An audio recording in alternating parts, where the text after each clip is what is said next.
แต่ท่านผู้ชมตอนนี้เฮาก็สิมาอัปเดตเบิ่งโครงการก่อสร้างเส้นทางอยู่ในตัวเมืองเซ็นเตอร์พอยต์บอนประเทศทางใหม่เนาะว่าเป็นจังไดว่าฮอดบ่ฮอดมื้อนี้เป็นอะไรล่ะลองดูตอนนี้เฮาก็ย่างเข้ามาฮอดบอนทางถนนที่เพิ่นก่อสร้างใหม่แล้วเจ้า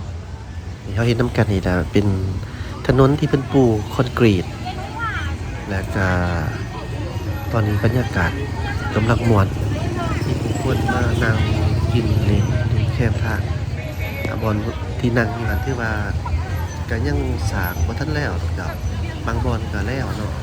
คือจุดบางทีก็นั่นแล้วแต่ส่วนใหญ่นี่แม่นเบิ่งไปนำกันนี่ล่ะเจ้าแม่นบ่แล้วเบื้องนี่ก็บ่แล้วเจ้าบ่ทันแล้วแม้ว่าเพิ่นเหยียบแหน่นซื่อๆนะบ่ทางคนยากที่จริงน่ะตามการวางแผนเบื้องต้นนะแม่นว่าเพิ่นจะให้แล้วก่อนปีใหม่เด้ปีใหม่ลาวหั่นนะที่ผ่านมานะ2568นะแต่ว่าสุดท้ายก็บ่แล้วตามเป้าหมายตอนนี้เฮาก็เห็นว่าคืบหน้าไปหลายเติบแล้วแต่ยังบ่แล้วเนาะยังบ่แล้วเป็นเส้นทางปูคอนกรีตและทางเบื้องบ่ทางคนยางบ่แล้วก็บางบอนนะบ่ทางใหญ่ก็เป็นประจุง2บางไว้จะปลูกเป็นประเภทพวกหินอ่อนเพราะว่าเฮาก็เห็นบอนเป็นกาเกี่ยมไว้แล้วเนาะบอนวางหินอ่อนไว้น่าจะปลูกแหละเดี๋ยวค่อยย่างไปเบิ่งนำกันตึงก็ถือว่าถ้าหากว่าปูหินอ่อนใส่อีกมันก็จะงามแต่ขอเสริมหน่อยนึงหวังอย่างยิ่งว่าไฟยังทางจะมีรูปแบบสีสันที่งดงามมีหลายขึ้นนะความหมายก็ให้มันมีหลายขึ้นบ่อยากให้มันมืดหลายบ่อนท่องเที่ยวบ่อนนิยมแท้ๆในจุดเขตนี่สีหอมเลยอีกอย่างสายไฟสายเคเบิลมันอยู่มันหยะอยู่เสาหั่นน่ะเพิ่นสิบ่เอาลงบ่เนาะนี่นะเพราะว่าเฮาบ่ฮู้รายละเอียดเกี่ยวกับเรื่องแผนการของการก่อสร้าง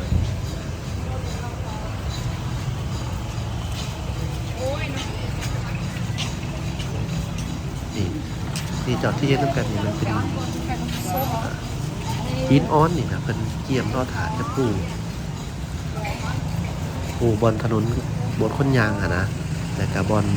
ในถนนก็มีที่นั่งอยู่หันตัวเป็นขอทานเด้อเพิ่นขายนี่เพิ่นขายเป็นขนมเป็นแกนตะเว้นเนาะบ่แม่นขอทานบ่มีขอทานเนาะเดี๋ยวนี้หายากบ้านเฮาจะเดียวเห็น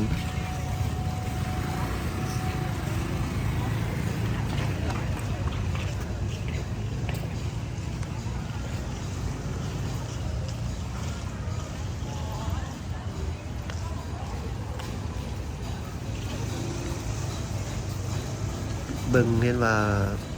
ห่วงควางนี้จักซี่หน่อยจังสิเหมาะสมแน่คันแล้วแต่ก็คือสิงามเจ้าท่านผู้ชมสำหรับข้อมูลต่างๆมันบ่มีเด้อเช่นว่ามูลค่าการก่อสร้างเท่าใดระยะการเวลาระยะเวลาก่อสร้างเอาตายตัวแท้ๆมาใส่แล้วนี่เขาก็บ่เห็นเนาะเบื้องต้นทำอิฐอันนี้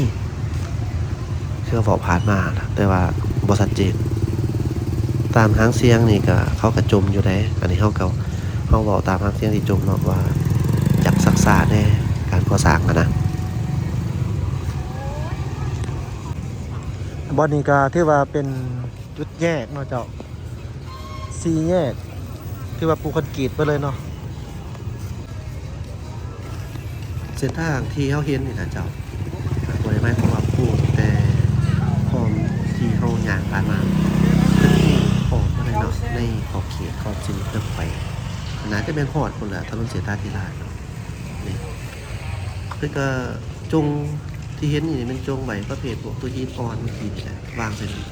แต่ตอนนี้เฮาก็เห็นว่าโอ้ยทางขี้เหนียวขี้เหงื่อนี่คือว่าพากันวางไว้จังซั่นเนาะเพราะว่าเฮาก็บ่เห็นทั้งแน่หั่นน่ะเจ้าเอาสวยกันเด้อมันไปท่องไปเที่ยวคือกันขี้เหงื่อในมือแท้ก็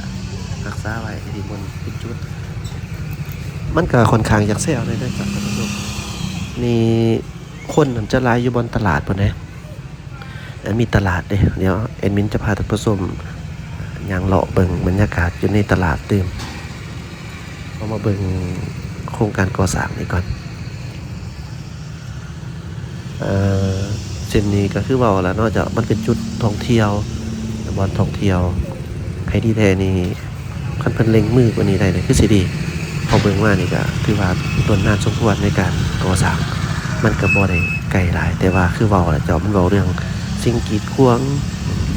เหตุผลอีหยังต่างๆมานาก็ได้ศึกษาแต่ว่าอย่าลืมว่าจุดนี้เป็นจุดที่นักท่องเที่ยวให้ความสนใจหลายเนาะทั้งภายในและต่างประเทศนี่แหละเพราะว่าเอาแท้ๆเส้นนี้ก็บ่แม่นให้ความว่ามีแต่เป็นเส้นทางหลักในการแล่นรถเนาะมันเป็นเส้นทางเหมาะสำหรับการท่องเที่ยวหลายก่อนเนาะเกียมละนะเกียมจะปูแล้ว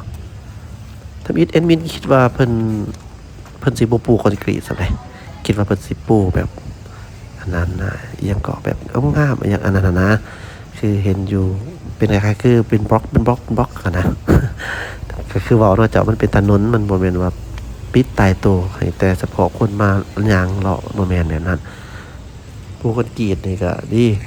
มันแน่นหนาถาวรนี่แอดมินขอออกความคิดความเห็นนำเด้อเจ้าท่านผู้ชมตามที่สังเกตเบิ่งนี่สำหรับห้องระบายน้ำนี่มันบ่อยากหน่อยเกินไปบ่เนาะเดี๋ยวเฮาเบิ่งนํกันเด้อนี่นะแบบว่าถ้าสมมุติว่าเวลาฝนมันตกแห้งนะมันสิบ่อังขึ้นมาอีกบ่นี่นะหรือว่าอยู่พื้นมันใหญ่น่ะบ่เนาะตอนก่อสร้างทำอิฐแอดมินแท้ก็บ่เห็นต้องขออภัยเด้อตอนนี้เฮาก็มายืนอยู่จุดเส้นทางเบื้องหนึ่งเบื้องเส้นทางที่จะออกไปทางปากปราซักหรือว่าเส้นทางนั้นออกไปเส้นทางหลัก2เกี่ยวเข้าไปทางนั้นเนาะจุดนี้ก็ยังบ่ทันแล้วเจ้าจุดนี้ก็ยังเป็นลักษณะแบบว่าแล้วเป็นบางอย่างโดยเฉพาะเวียกงานคอนกรีตนี่ก็ถือว่าปูเนาะเป็นปูแล้วเป็นตลับบางเลยระยะเพราะว่าคือว่าพันมานี่แหละเป็นลักษณะแบบว่าเพิ่นปูคอนกรีตเป็นแทงแบบนึงแล้วเนาะแล้วต่อมาจะเป็นปูลักษณะแบบหินอ่อนคือซองบางที่เราเห็นจังซี่มันจะปูแบบหินอ่อนฉะนั้นมันก็เลยแบบว่าเวียกละเอียดยังบ่ทันแล้วเนาะแต่สำหรับเวียกเทคอนกรีตแล้วเราเห็นไปทำกันแบบนี้นี่แต่เฮ็ดประเภทลีลาพวกโค้งคือว่าเฮ็ดแล้วเนาะเอาทรายมาใส่ครบแล้วบ่ละที่จงซองวางไว้มันจะปูลักษณะแบบหินอ่อนนะมาใส่นี้อย่างสินี่มันเป็นบอลน้ำ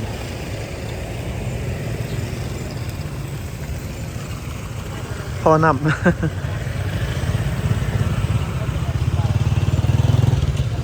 บอลท่าคนยางนี่ยังใหญ่แต่ว่าจุดเขตนี่บ่เป็นหยังเนาะเจ้าท่านผู้ชมเพราะว่ามันใหญ่กับบ่เป็นหยังเนื่องจากว่ามันบอลนี่มันจุดสูบหรือว่าเป็นจุดศูนย์รวมเป็นบอลเป็นงานท่องเที่ยวหั่นน่ะเจ้าเป็นงานคนยางเลาะดินหั่นนะก็คือจังซี่แหละเซ็นเตอร์พอยต์นี่มันเว้าเรื่องมาหลายหลายปีแล้วเป็นจุดศูนย์รวมเลยนี่ต่างประเทศก็มาเนี่ยมาในเซ็นเตอร์เนาะมาเข้ากับมันยางเลาะนี่เบิดโอ้ระวังเด้อนี่คือสายเคเบิลเนาะนี่ล่ะอันตราย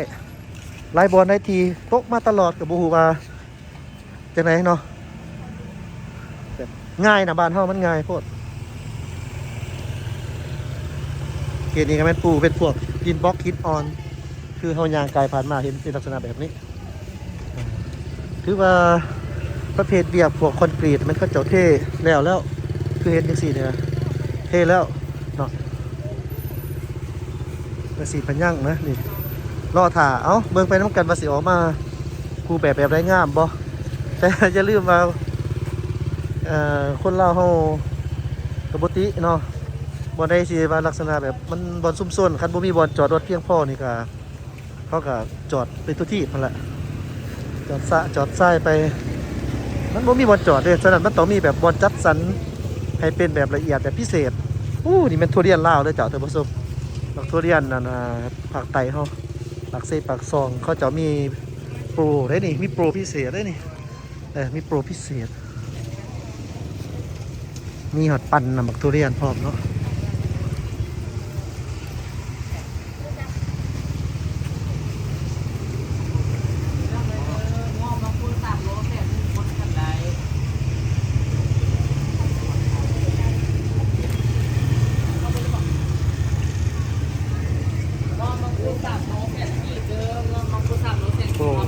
19,000 กีบ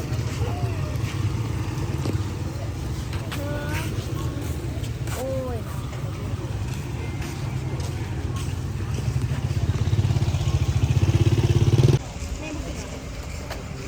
อันนี้ขายดีพิเศษ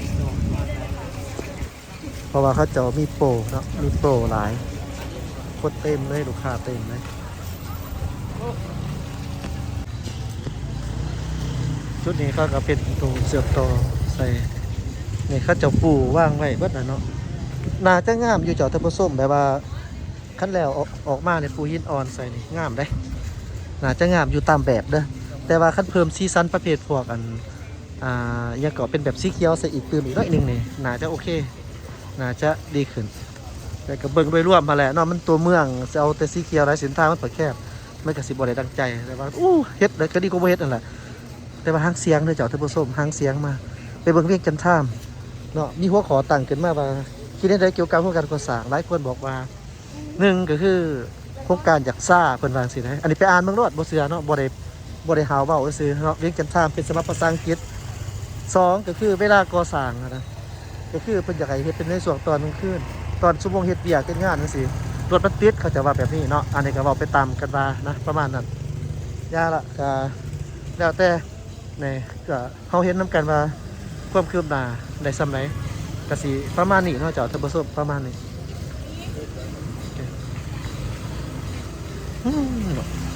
เดี๋ยวนี้เว้าความจริงเนี่ยบ่มีเงินจ้ากีบในสันสิซอยเราอยู่นี่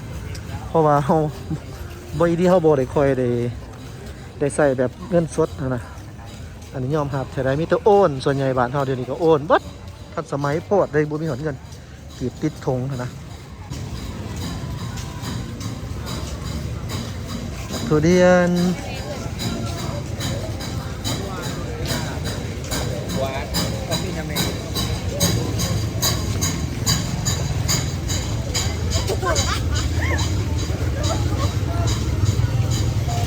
ทุเรียนโอ้คือบางเขตนี่ถือไปทุเรียนนะ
Did they do it well?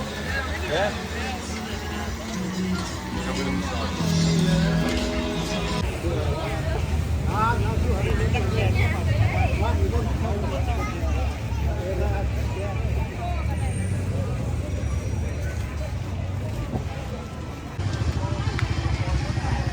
我们在那个牛肉粉哪边啊？那里啊？那里吗？三盒牛肉粉前面。这个前面这个。快一点，我看呀。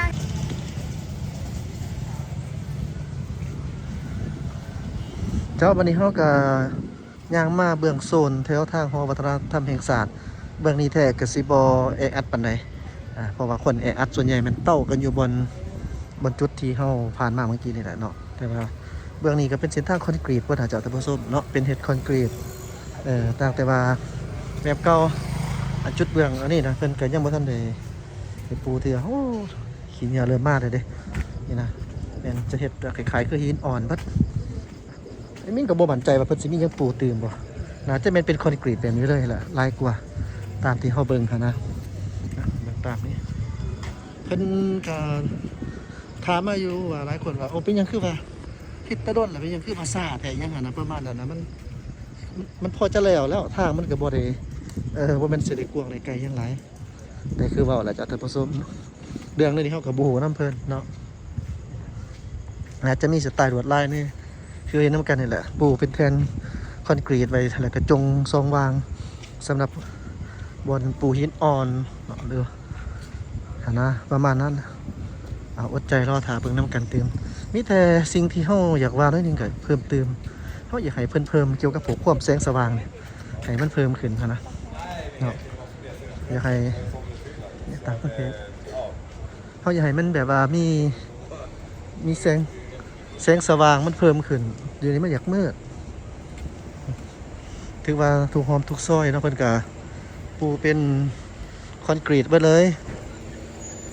ปูว่าถูกหม่องเลยนะเจ้าพี่ละจนมาหอดพี่แถวหอวัฒนธรรมแห่งชาตินี่เนาะหอวัฒนธรรมแห่งชาติสุดฝุ่นเราเห็นละมีแต่ว่าซองบอลทางฟุตบาทบอลคนยางยังบ่ทันได้ปูเด้อโดยรวมแล้วเกี่ยวกับเวียกงานการก่อสร้างเส้นทางแท้ๆบนปูคอนกรีตที่ว่าแล้วนี่นะแล้วเนาะยังแต่เวียกเสริมเวียกเป็นเวียกแบบเสริมเวียกแบบตบแต่งขนาดเจาะทางคนยางให้มันมีทรายแบบปรีล่าลวดลายอย่างต่างๆก็ถือว่าสมบูรณ์ไฟยังทางนี่มีเบิดแล้วแต่เพิ่นบ่ได้เปิดเพราะว่ามันอยู่ในการก่อสร้างอันนี้ก็บ่เป็นซิตี้ได้เบิดทุกอย่างเพราะมันบ่ทันแล้วเลยเนาะใส่มันนี่เพิ่นก็วางไว้เป็นแบบนี้แหละอันนี้น่ะเป็นหินที่เพิ่นจะปูใส่ตอนตามแบบนี่ห่วยก็งามอยู่เลยนี่เจ้างามอยู่เนาะแต่เฮาก็ขอแสงสว่างเพิ่มจุดท่องเที่ยวนี่บอนพุ่นมันเป็นสนามกีฬาเจ้าอนุวงศ์เนาะบอนพุ่น